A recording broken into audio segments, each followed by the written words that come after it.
brains. And overcoming those limitations is not always direct. Sometimes you have to give up something. Yes, you'll just never be able to, as you say, to be able to think intuitively about this. But you can know that even though you can't think intuitively about it, there's this laborious process by which you can make progress, and you do have to cede a certain authority to the process, but you can test that, and it can carry you from A to B.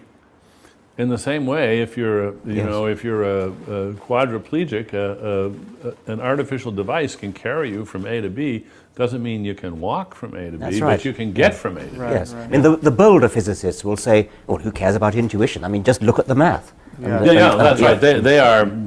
They are comfortable with living with their prostheses. Well, the perfect example of that is just dimensions beyond 3, because we can't visualize a 4th dimension or a 5th, but it's trivial to represent it mathematically. And so we can move into other domains. And now we teach our undergraduates how to manipulate n-dimensional spaces and to think about vectors in n-dimensional spaces. And they get used to the fact they can't quite imagine. What you do is you imagine 3 of them and say, you wave your hand a little bit and say, more of the same. But you check your intuition by running the maths, and it works. But it's easy to do something. Say you're a psychologist looking at personality, and you say there are 15 dimensions of personality, and you could think of them as being 15 dimensions in space. And anybody can see that you can imagine moving along any one of those dimensions with respect to the others, and you don't actually have to visualize 15-dimensional space. No. And you give up that demand, and you realize, I can live without that. It would be nice if I could do that, but hey, I can't see bacteria with the naked eye either. I can live without that. But I think there's one. I was challenged on the radio the other day by someone. Can't see bacteria. Appeared to be fairly quiet. No, said that I believed in atoms on no evidence because I'd never seen one. Not since George Galloway said to me that he'd never seen a barrel of oil. Right. That's cute. That but you realize that people at this point, they're wearing themselves right down to their uppers. I mean, they're desperate when they get to this state. The reason I say it is because I think it could, I don't want us to make our lives easier, but it makes the argument a little more simple. We are quite willing to say there are many things we don't know. What Haldane, I think it was, said, the universe is not just queerer than we understand, it's queerer than we can understand. We know there'll be great new discoveries. We know we'll live to see great things, but we know there's a tremendous amount of uncertainty. That's the whole distinction. The believer has to say not just that there is a God, the deist position, that there may be a mind at work in the universe, a proposition we can't disprove, but they know that mind and can interpret it. They're on good terms with it. They get occasional revelations from it. They have a book that is verbatim briefings from it. Now, any decent argument, any decent intellect has to begin by excluding people who claim to know more than they can possibly know. You start off by saying, well, that's wrong to begin with. Now can we get on with it? So theism's gone in the first round. It's off the island. Exactly. It's out of the show. That's a footnote I wanted to add to what Dan was saying. Even if mystery was somehow something we had to just, a bitter pill we have to swallow in the end. We are cognitively closed to the truth at some level. That still doesn't give any scope to theism. Absolutely not, because it's just as close to them as it is to those who aren't. And also they claim perfect transparency of revelation. And also they can't be allowed to forget what they used to say when they were strong enough to get away with it. Exactly. Which is, this is really true in every detail. And if you don't believe it, we'll kill you. We'll kill you, and it may take some days to kill you, but we will get the job done. They wouldn't have the power they have now if they hadn't had the power they had then. And this, what you just said, Christopher, actually, I think strikes terror, strikes anxiety in a lot of religious hearts, because it just hasn't been brought home to them that this move of theirs is just off limits. It's just not, it's not the game. It's not, it doesn't, you can't do that. And they've been taught all their lives that you can do that. This is a legitimate way of conducting a discussion. And here suddenly we're just telling them, I'm sorry, that is not a move in this game. In fact, it is a disqualifying move. Right. And precisely the move you can't be respected for making. Yeah, yes.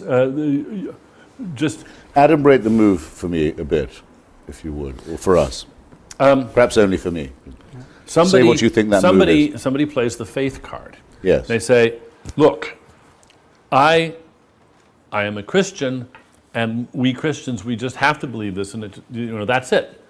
At which point, I guess the polite way of saying it is, well, okay, if that's true, you'll just have to excuse yourself from the discussion because you've declared yourself incompetent to proceed with an open mind. Now, if you really can't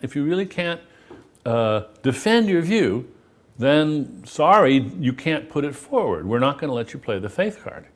Now, if you want to defend what your holy book says in terms that we can appreciate, fine.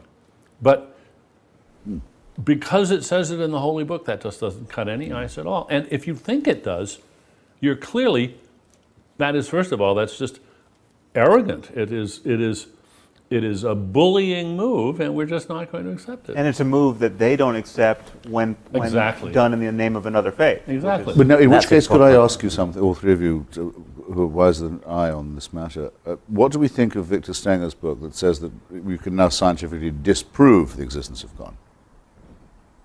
Do you have a view of this? Which God? I haven't read the book. Which God? The God any kind of... Either a creating one or a supervising one, and certainly an intervening one.